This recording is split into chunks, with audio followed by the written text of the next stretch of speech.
এই দৃশ্য সৌদি আরবের মদিনার আকাশের। মসজিদে নববীর ওপর দিয়ে ইসরায়েলের দিকে ছুটে যাচ্ছে একটি মিসাইল, যেটি ছুড়েছে ইয়েমেনের প্রতিরোধ যোদ্ধারা।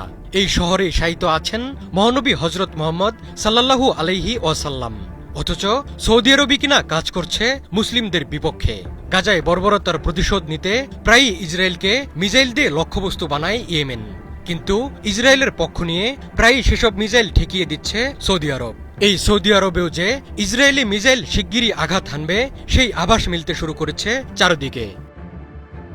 সম্প্রতি কাতারে হামলা চালিয়ে ইসরায়েল বুঝিয়ে দিয়েছে তাদের হাতে কেউই নিরাপদ নয়, অথচ এই কাতার ছিল আমেরিকা ইসরায়েলের মিত্র। আরেক উপসাগরীয় দেশ সৌদি আরবের সাথেও রয়েছে ইসরায়েলের গোপন সম্পর্ক। নিজের স্বার্থের খাতিরে ফিলিস্তিনে ইসরায়েলি বর্বরতার বিরুদ্ধে কোনো শক্ত অবস্থান নিতে পারে না সৌদি আরব, উল্টো ইসরায়েলের পক্ষে মুসলিম দেশগুলোর বিরুদ্ধে দাঁড়ায় তারা। কাতারে হামলা চালাতে সৌদি আরবের উপর দিয়ে মিসাইল ছুড়েছে ইসরায়েল। এই মিসাইল না ঠেকালেও ঠিকই ইয়েমেনের মিসাইল প্রতিহত করে দেশটি। জেনেক্সে শিফট করো, লাইফকে লিফট করো।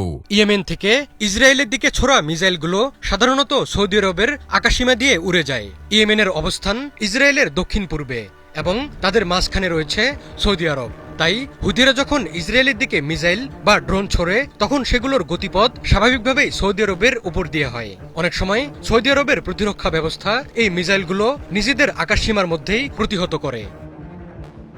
ইসরায়েলের কাতার হামলা প্রমাণ করেছে তাদের হাতে এমন প্রযুক্তি আর অস্ত্র রয়েছে যেগুলো দিয়ে তারা যেকোনো লক্ষ্যবস্তুতে আঘাত হানতে পারে। কাতার সহ মধ্যপ্রাচ্যের 5টি দেশ ইতিমধ্যে ইসরায়েলি হামলার শিকার হয়েছে।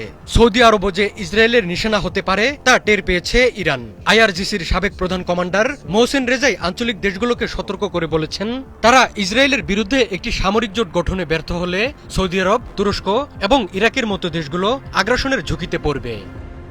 আজ কাতারের দোহায় বসছে জরুরি আরব ইসলামিক সম্মেলন। সম্মেলনে সম্ভাব্য আগ্রাসনের বিষয়টি গুরুত্ব সহকারে বিবেচনা করা উচিত বলে মনে করেন মোহসিন রেজাই। তিনি বলেন, এই সম্মেলন মুসলিম দেশগুলোর উপর ইসরায়েলি আগ্রাসন এবং গাজায় গণহত্যার বিরুদ্ধে কোনো বাস্তব পদক্ষেপ নিতে ব্যর্থ হলে সৌদি আরব, তুরস্ক এবং ইরাককেও যুদ্ধবিমান ও বোমার জন্য প্রস্তুত থাকা উচিত।